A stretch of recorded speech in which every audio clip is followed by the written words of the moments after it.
Bismillahirrahmanirrahim. Assalamualaikum warahmatullahi wabarakatuh. Waalaikumsalam warahmatullahi wabarakatuh. Sahabat keluarga, sayang keluarga dimanapun saling menjaga. Nah, sahabat keluarga, kita bertemu kembali dalam podcast Saga episode yang kedua dengan Bapak Aji Suprono. Assalamualaikum Pak Aji. Waalaikumsalam warahmatullahi wabarakatuh. Pak Aji nyambung nih ya. Iya. Nyambung. Kita habis bincang-bincang masalah bagaimana tanaman bunga anggrek sekarang ini yang juga pemirsa ingin ketahui ya, sahabat keluarga itu ingin ketahui.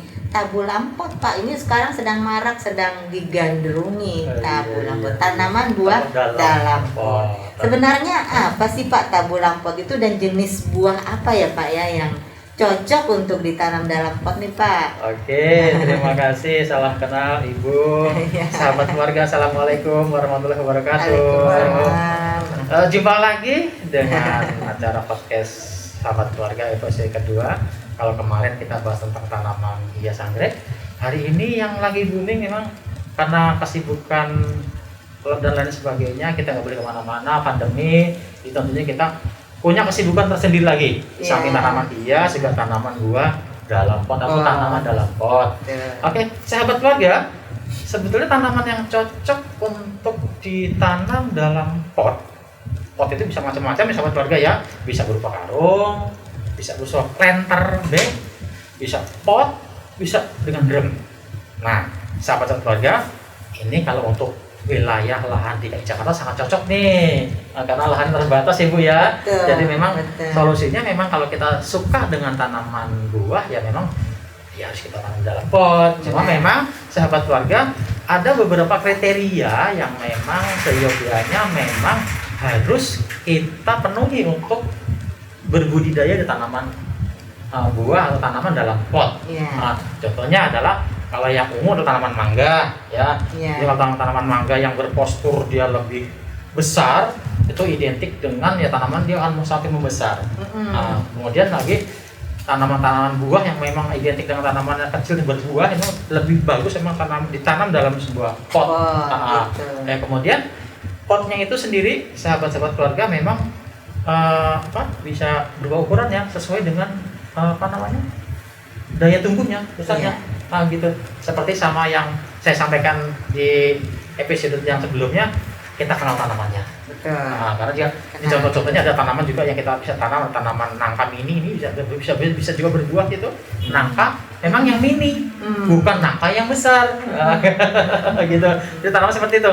Kemudian syaratnya adalah tetap walaupun memang dia di dalam pot, media dan nutrisinya juga harus kita cukupi, sahabat-sahabat keluarga. Karena mau tidak mau, karena kalau tanaman kita tanam dalam pot itu semuanya kan terbatas medianya, terbatas juga nutrisinya. Dengan sendirinya ya kita harus secara kontinu kita berikan nutrisi, merawatnya. Jadi kan kalau tidak diberi nutrisi ya otomatis dia juga akan berkurang daya tumbuhnya. Kemudian yang satu lagi catatan nih sahabat keluarga, karena tanaman itu kita tanam dalam pot, analog kita sama kita bikin bonsai jadinya sahabat keluarga. Jadi tanamannya itu di bonsai, tapi tetap berbuah gitu. Jadi kita tanam dalam pot itu identik dengan tanaman bonsai, karena tanaman itu kita paksa tumbuh di situ, tapi dengan tidak menghilangkan kaidah-kaidah untuk pertumbuhan tanaman sendiri.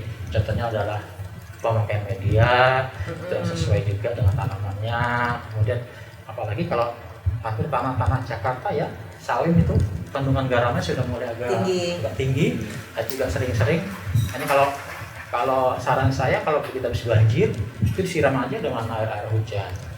Kalau kita pakai, terutama kalau wilayah kita ya hampir wilayah DKI itu kan hampir semua udah air laut itu sudah mulai bisa masuk ke itu ya.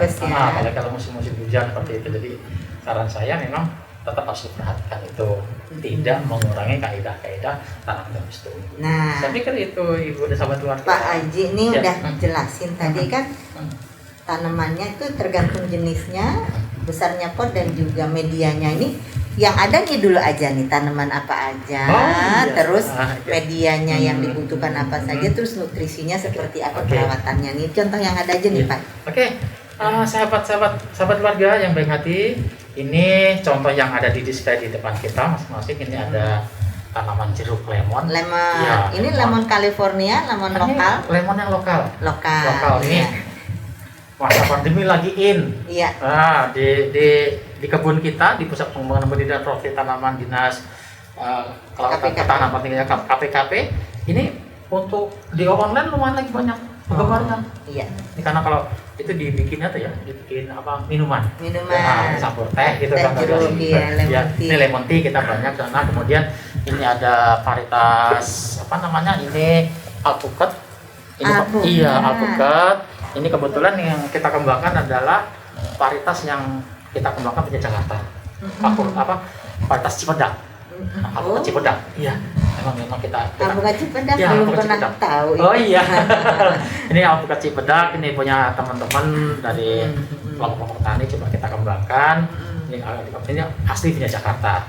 Kemudian ini tanaman mangga. Nah, jenis apa mangganya ini? Ini jenis mangganya mangga arum manis. Arum manis. Iya, jadi memang beberapa varietas ini yang coba kita bawa ke sini tanaman di Tabulapot ada. Nah, itu seperti di display itu sahabat keluarga, itu ada tanaman jeruk lemon itu yang di gimana itu cara ininya? Itu pemeliharaannya. Cara pemeliharaannya adalah memang yang pertama adalah ketika kita sudah tanam di pot, otomatis dengan perbandingan bisa pupuk kandang, kemudian tanah, bisa dengan pasir, bisa pasir apa ya? Karena kalau dengan pasir dengan tanah dia remah, kemudian sirkulasi drainase aerasinya dengan bagus. Pupuk kandang, jadi 1:1 bisa di satu karung pupuk kandang, 1 karung tanah, 1 karung pasir dicampur aduk seperti itu nanti. Tanahnya jenis tanah apa nih Pak? Tanah topsoil yang paling bagus ya, tanah merah ya. Kalau secara umum kayak wilayah selatan ke sana mungkin agak masih bagus ya. Tapi kan juga ada juga tanah-tanah yang hasil dari daur ulang. Dari limbah, ada proses perawatan, ada proses pembakaran gitu, nanti misalnya didiamkan dulu nanti beberapa bulan baru kita bisa kita gunakan. Kemudian pupuknya bisa gunakan pupuk NPK. NPK sama ya. Iya, sama sahabat-sahabat keluarga yang seperti saya sampaikan yang di episode berikutnya. Tetap ketika dia mulai tumbuh untuk pertumbuhan vegetatif, maka berikan kandungan pupuk N-nya yang tinggi. Selalu ya. Selalu itu kata kuncinya. Nanti ketika itu sudah mulai tumbuh, jangan lupa sahabat keluarga, karena tanaman itu dalam pot, otomatis juga harus kita kendalikan, kita kondisikan percabangannya. Karena harapannya adalah ketika coba deh sahabat-sahabat keluarga, itu buah biasanya muncul di tangkai atau ranting tanaman itu yang batangnya tua. Tua dia tumbuh muda baru keluar buah. Nah ini kata kuncinya sahabat keluarga. Kalau tanaman saya di dalam pot susah banget tumbuhnya, gitu ya. Subur aja banget gitu ya. Coba sahabat-sahabat keluarga diperhatikan. Yang pertama adalah kalian sering di rolling, diputar-putar, biar akarnya nggak tembus. Karena dia akarnya tembus, jangan tembus ke tanah. Iya, jangan sampai tembus tanah. Dia akan nutrisinya kan jadi banyak kan, sahabat keluarga. Jadi dia akan tumbuhnya semakin besar. Otomatis tumbuh besar, dia lebih banyak energinya untuk pertumbuhan tunas. Makanya saran saya sebagai teknisi, begitu tanaman itu mulai agak besar diperhatikan, geser-geser, ada pemangkasan, ada pengendalian cabang. Nah, jadi apa tuh yang dipangkas, yang harus dipangkasnya tuh tadi? Oke, Ibu, sahabat keluarga yang saya cintai. Jadi ketika kita sudah mulai mau membudidayakan tanaman buah dalam pot, maka salah satu juga yang harus diperhatikan pemangkasan. Pemangkasan cabang atau ranting atau dahan. Karena wadahnya itu terbatas, maka percabangan pun harus kita kondisikan. Jadi yang paling utama adalah cabang-cabang air atau cabang-cabang yang apa itu cabang air, Pak? Oke, Ibu, sahabat keluarga, cabang air itu adalah secara umum itu kalau kita melihat cabang itu pertumbuhannya lebih bongsor, lebih bagus dari cabang-cabang yang lainnya. Nah, contohnya seperti itu. Dia akan tumbuh paling bagus seperti itu. Dan justru itu malah biasanya dia akan tumbuh semakin besar dan itu memang memicu pertumbuhan vegetatif. Itu akan tumbuh makin panjang, daunnya makin banyak. Maka itu pun sebetulnya sudah menjadi indikator kalau tanaman yang kita budidayakan dalam pot, paper bag atau karung atau wadah lainnya itu pasti kondisinya pasti dia sudah mulai tembus. Karena ada nutrisi, iya tembus karena ada nutrisi yang sangat luar biasa kandungan N-nya di dalam tubuh. Nah itu biasanya akan kita buang, kita pangkas. Nanti tujuannya adalah biar tidak satu titik itu tumbuh. Nanti coba deh kalau sahabat keluarga begitu ada cabang airnya kalian diamkan saja. Itu dia makin besar dan tanaman ini akan yang tua-tua akan hilang karena nutrisinya silem dan ekselemnya langsung berbawa sana. Unsur haranya langsung energinya ke sana semua karena dia butuh banget. Kan gitu. Jadi seyogyanya memang itu dipangkas, kemudian sering-sering diputar akarnya biar tembus. Kemudian sahabat keluarga itu yang perlu sangat diperhatikan adalah ketika memang kita merawat tanaman dalam pot, tanaman buah itu memang sahabat keluarga kita tidak bisa merubah siklusnya tanaman ya. Itu udah kuasa Allah gitu, kita tumbuh. Nah, ketika dia mulai tumbuh tunas, nah ini kuncinya di situ. Nah, itu kan ketika dia tumbuh tunas, maka tunasnya itu bisa kita kondisikan bisa menjadi bunga atau menjadi cabang atau menjadi tunas dengan cara perlakuan pemupukan. Nah, itu dia kuncinya di situ. Karena ada musim-musim tertentu begitu dia itu kan tumbuh tunas buahnya. Pasti makro nitrogennya itu lebih besar hingga untuk pertumbuhan itu memicu pertumbuhan bunganya itu agak berkurang. Jadi memang usahakan sahabat-sahabat keluarga begitu kita nanam di pot, maka kapan waktunya harus pemupukan yang paling baik untuk tanaman pot itu bisa digunakan 2 bulan sekali kasih pupuk ya minimal kalau setahun minimal setahun tiga kali lah minimal gitu. Dan yang besar N-nya tadi. Iya, kalau begitu kita masih tabula kita pengen tanamannya besar dulu jadi masih aja N agak tinggi. Nanti kalau sudah mulai kita perlakuan, mulai kita pemangkasan, mulai kita namanya topping, kita campur-campur dan kurangi, baru nanti kita aplikasikan dengan penggunaan pupuk yang P atau K-nya besar. Itu aja sih saran-saran dari saya kalau dengan pengalaman yang kita buat. Jadi kalau N itu gunanya membesarkan tanaman, kalau P sama K gunanya untuk pertumbuhan, memicu pertumbuhan tanaman secara generatif. Jadi untuk ke arah menumbuhkan buahnya. Iya, jadi pertumbuhan vegetatif dan pertumbuhan generatif. Jadi kalau vegetatif untuk pertumbuhan tanaman cabang-cabangnya, kalau generatif untuk memicu tanaman pembuahan. Wah, menarik nih Pak Haji, nih sahabat keluarga juga pastinya juga sangat ingin mengikuti bincang-bincang kita selanjutnya ini Pak. Ini banyak yang mau nanya nih para pemirsa yang hadir. Assalamualaikum. Boleh Bu, sangat tanya ya. Pak, ini kan di pot di tabula pot ya. Siklusnya atau waktunya itu penanaman dengan yang biasa itu berapa, apakah sama misalnya satu pohon mangga dengan ditanam di media tanah langsung dengan tabula pot itu apakah berbeda ininya gitu, jangka waktunya berbuahnya.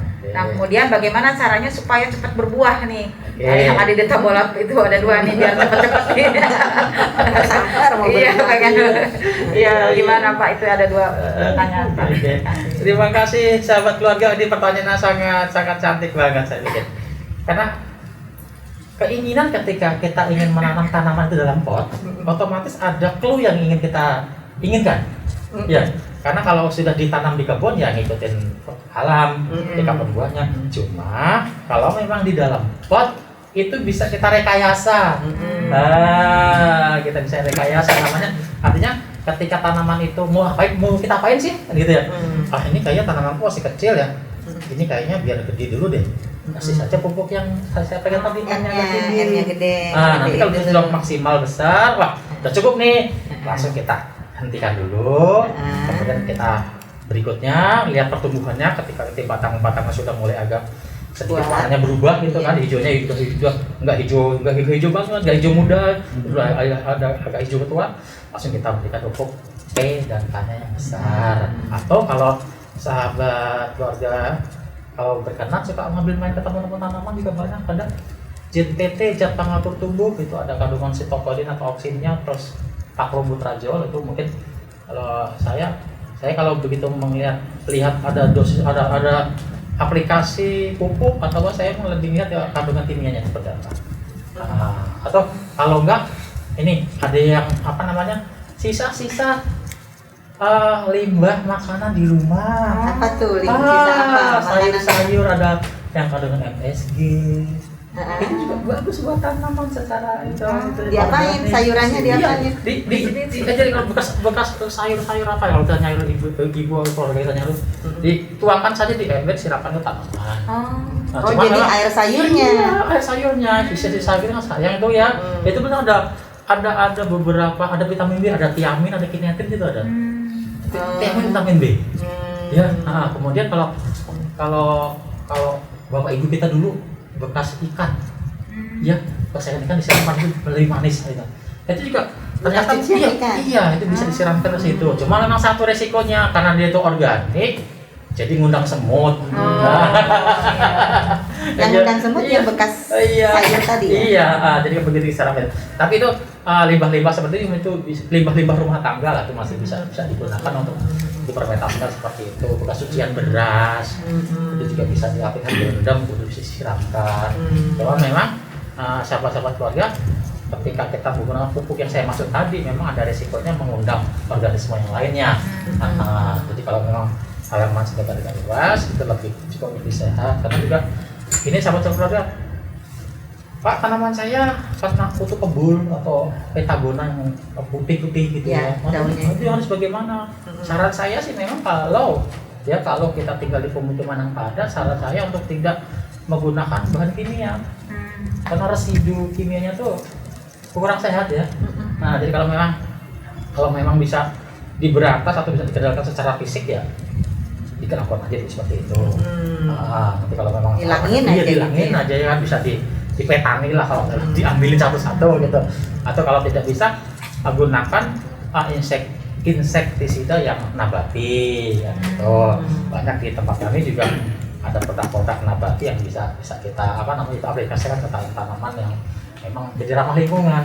Jadi harapannya kita sih memang untuk operasi tanaman-tanaman di perkotaan terutama ya, untuk penggunaan bahan-bahan kimia kita usahakan seminimalisir. Iya. Karena ada efek samping. Ada efek sampingnya yang memang yang kurang baik lah. Kurang baik terhadap kesehatan. Iya. Tapi kalau memang dalam kasusnya yang tanaman bahaya, lumayan banyak tabula potnya, saya pikir itu juga jadi sebuah keharusan harus pakai kimia kan gitu. Nah, tapi ingat ya, sahabat-sahabat keluarga, ketika nanti tanaman yang pot yang tadi kita sampaikan nanti itu sudah mulai berbuah, buahnya sudah maksimal, ketika nanti kita sudah panen, ingat dari awal lagi pemupukannya. Gitu. Karena energi lagi. Iya, karena energi yang digunakan untuk dia tumbuh sudah terserap habis untuk menghasilkan buah. Dan perlu sahabat keluarga ketahui, kalau kita menilik dari morfologi tanaman, buah itu merupakan cadangan makanan dia, disimpan di situ. Terus kita potek. Iya, kita potek. Cadangan makanannya habis. Berarti mulai dari N lagi, Pak. Iya. N besar lagi. Iya, mulai dari awal lagi, pupuk lagi seperti itu. Iya. Kalau yang busuk itu Pak, jadi kan bisa busuk tanamannya kan jadi busuk gitu ya Pak. Jadi buahnya itu lama-lama jadi jadi mengecil gitu, jadi lewat ya, kemudian busuk gitu. Iya. Mungkin itu karena faktor ya, itu karena mungkin pupuknya nggak itu ya. Iya. Sahabat-sahabat keluarga, untuk tanaman tabula pot itu seyogianya memang sahabat-sahabat keluarga tahu asal usulnya. Yang pertama, kalau di komunitas kita di tanaman buah itu memang perbanyakan tanaman untuk tanaman buah, terutama tanaman pot ya, itu biasanya hasil dari perlakuan. Bisa sambung pucuk, bisa mata tempel. Nah, jadi kalau sambung pucuk dengan mata tempel. Kalau sambung pucuk itu artinya batang bawahnya dengan batang atasnya berbeda. Jadi kalau batang bawah itu merupakan hasil semaian seedling dari biji, itu dari buah. Cuma sayangnya kalau buahnya memang bijinya bagus, buahnya kan bagus. Dan ketahanannya itu terhadap hama penyakit dan OPT itu lebih kuat. Nah, coba sekarang sahabat-sahabat keluarga, sarannya dari saya kuncinya adalah ketika kita mau nanam tanaman dalam pot, itu maka asal usulnya ada. Nah, karena kalau di kita tahunya gimana ya asal usulnya? Ya, di pusat pengembangan benih kita itu Dikasih tahu. ada labelnya. Oh. Ada labelnya. Ini Pilih yang bagaimana? Iya, yang berlabel. Karena kalau di kita ada label putih yang buat diperbanyak lagi, ada label siap sebar yang biru. Yang biru. Jadi kita pilih nanti label biru. Iya, label biru itu siap sebar itu nanti tanaman itu otomatis itu terpantau oleh teman-teman kita yang ada di PPSHP itu mengawasi produk itu. Nah, karena dengan sendirinya gini, karena kita tidak ingin, saya secara pribadi juga mungkin sahabat keluarga juga kita udah capek-capek nanam nggak berbuah. Busuk pula ya. Rugi waktu, rugi tenaga, rugi biaya. Nah, cuman nanti permasalahannya kalau memang busuk yang di bawah itu biasanya itu terkait dengan yang banyak faktor. Yang pertama dari media, kemudian kedua dari jenis tanaman, yang ketiga dari perawatan. Nah, 3 faktor itu memang yang sangat mempengaruhi tingkat kesehatan tanaman. Tapi dari ketiga unsur itu adalah yang nomor 1 tanamannya, asal usulnya seperti itu. Bibitnya itu. Seperti itu. Bibit bebek bobot. Jadi sama seperti saya sampaikan yang di session berikut yang lalu, sebetulnya kalau itu tidak terluka, tidak terinfeksi, tidak masalah, tanamannya tetap sehat. Sama lah kalau kayak tadi masalah sampai hampir tahun kedua ya pandemi ini, kalau kita imun. Nah, jadi aman imun. Jadi kalau memang tanaman itu imunnya kuat, dengan sendirinya dia bisa membentengi itu. Dilanjut Pak Haji. Iya, siap. Tadi kan disampaikan memang pupuknya berbeda-beda. Apakah ini salah pupuk ya?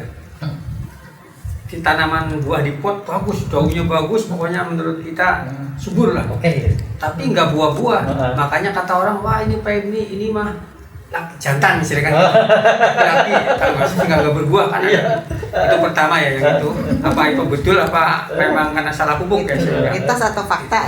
Mitos atau fakta. Yang kedua tadi disampaikan memang di lingkungan perumahan kan dihindari untuk menggunakan kimia. Nah, kata orang ya kan kita apa benar salah nih? Apa di satu-satu di daunnya itu terus pakai sabun, kata boleh nggak? Kita ikut, saya pakai sabun juga gitu. Tapi ya apa itu penyebabnya tidak Bu? Kan itu jamuran tuh jamur ya. Dimandiin pakai sabun. Iya, dibersihin satu-satu kan karena kalau disemprotkan kan. Sehingga ya kan daunnya kan ya mau nggak mau pakai sabun gitu. Pakai sabun. Oke. Apa itu menyebabkan tidak buah jadi? Kita hapus dulu, Bapak ini sangat luar biasa. Tanaman disayang dilus-lus pakai sabun. Masya Allah. Pakai sabun ini sabun. Protokol kesehatan. Cuma sayangnya kok nggak buah-buah gitu. Oke, sahabat keluarga. Jadi memang ada beberapa tanaman kalau yang disampaikan tadi ini mah tanaman laki kan. Iya, jadi nggak mau buah gitu ya. Sebetulnya sih itu tanaman yang dimaksud yang tadi itu pejantan atau laki itu memang ada beberapa jenis tanaman yang identik dengan itu. Nah, tadi kalau beberapa tanaman yang memang yang secara spesifik, kalau kita ada jeruk, ada alpukat, ada mangga, memang tidak ada istilah yang tadi itu. Tidak ada istilah, kecuali di tanaman salak. Nah, itu ada khusus pejantan. Bukan itu. Kemudian tanaman pepaya. Nah, ada pepaya khusus pejantan, pepaya gandul gitu ya. Nah, tapi kalau tanaman buah, memang hampir persentasenya lebih kecil tadi Bapak sampaikan ini kalau ini tanaman laki nggak buah gitu. Coba nanti Bapak mulai lagi itu saya upload sangat luar biasa kalau Bapak sampai seperti itu, perawatan sangat luar biasa ini. Jadi kalau saja satu daunnya. Kan cuma 2 kanan kiri. Oke. Iya, memang Bapak sahabat keluarga itu ada yang kalau digunakan dengan deterjen, saya sama deterjen itu buat buat hama putih yang kebul itu putih itu memang bagus disemprotkan gitu aja dengan larutan deterjen. Saran saya seperti iya. Memang betul ya. Betul karena larutan tanninnya yang lilinnya itu yang namanya di OPT itu akan luntur ketika kena deterjen. Nah otomatis dengan pelindungnya itu luntur, maka dianya jadi imunnya menurun. Nah, dia bisa mati kepanasan jadinya. Awalnya sih itu memang itu. Jadi Bapak sangat luar biasa kalau sampai keluar seperti itu, kalau luar biasa. Kita upload luar biasa. Cuma memang akhirnya ketika itu sudah dilakukan, maka kita kembalikan lagi ke awal. Itu enak, PK-nya dipupuk. Iya.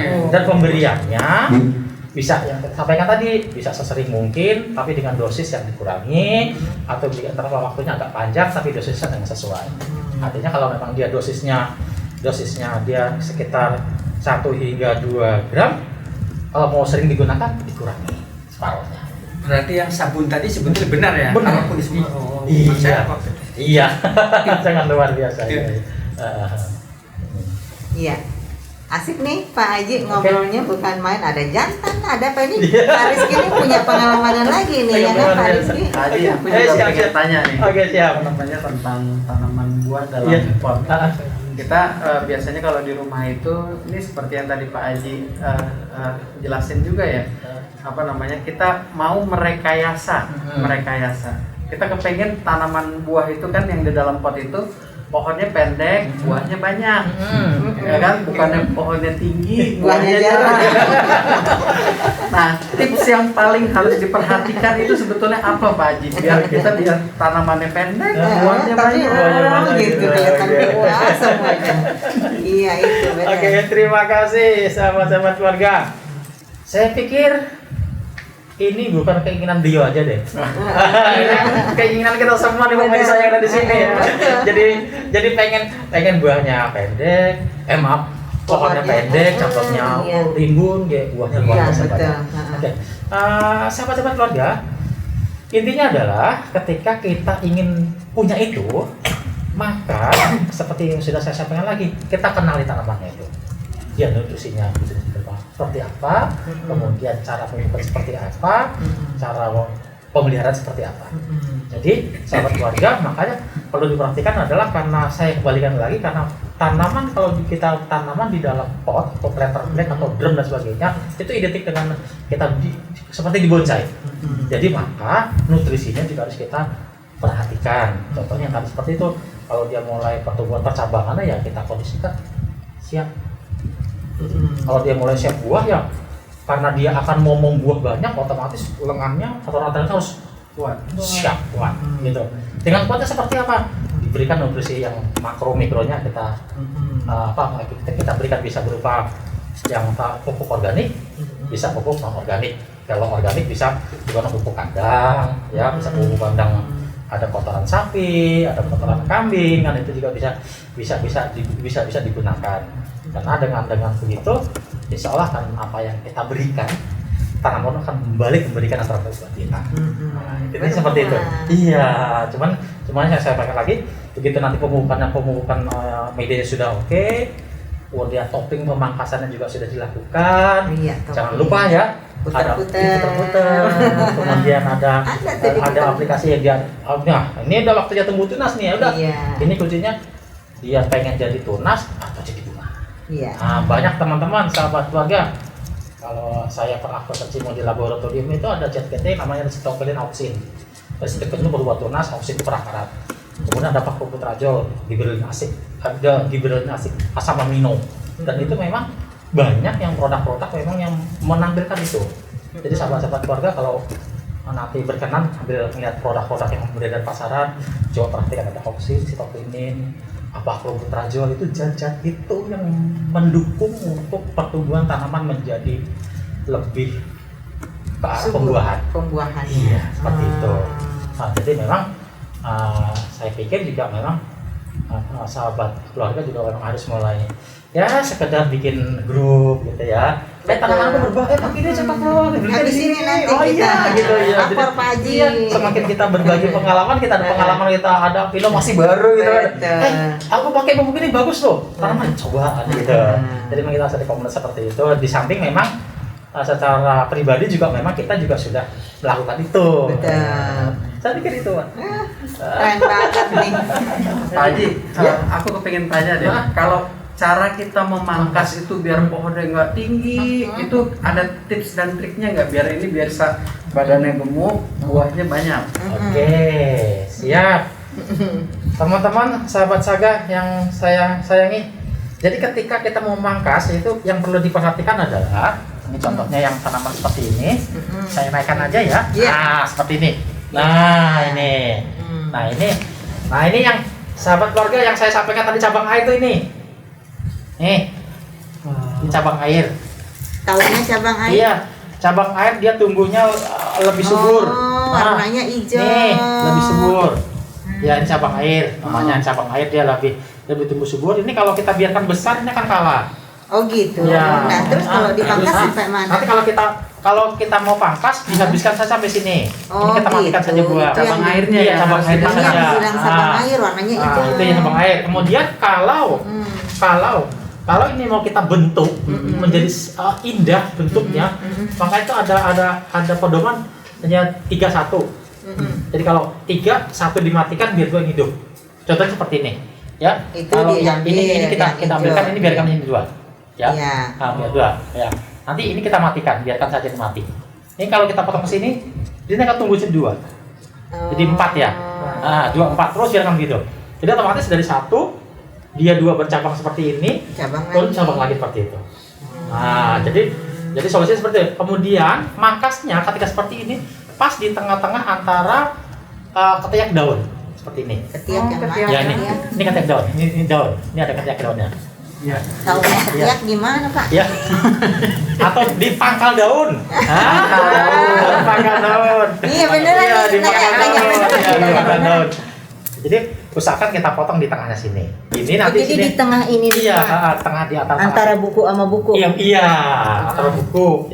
Titik kita buat. Seperti itu. Sahabat keluarga nggak berasa nih kita ngobrol sama Iya, Pak Haji itu iya. sampai sudah 2 episode. Ini episode yang kedua. Mudah-mudahan dan kesempatan kita masih dipertemukan lagi dengan Amin, episode amin. selanjutnya. Oke. Pak Haji, ini sebelum kita closing masih ada yang ingin disampaikan kepada sahabat keluarga sebagai closing statement, Pak? Oke, terima kasih sahabat-sahabat keluarga yang baik hatinya. Saya secara pribadi adalah kuncinya adalah ketika kita ingin membudidayakan tanaman, maka kita harus perhatikan juga kebutuhan nutrisinya. Jadi jangan sampai apa yang kita inginkan tidak sesuai dengan apa yang dilakukan tanaman.